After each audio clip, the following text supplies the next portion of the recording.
14টা পারিবারিক পুজো। সার্বজনীন পুজো যেগুলো হয় আমাদের কাকগ্রামে, সেগুলো মূলত মাঠ ভিত্তিক, মাঠের ধানের উপরে অনেকটা নির্ভর করে আমাদের এই সার্বজনীন।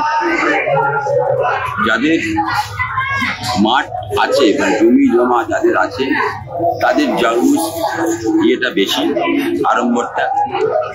যেসব পুজোগুলোই মাঠ বা জমি নেই, তাদের জলুসটা কম, আড়ম্বরটা কম, কিন্তু সবাই আন্তরিকতার সাথে গোটা কাকগ্রাম পুজোটা করে।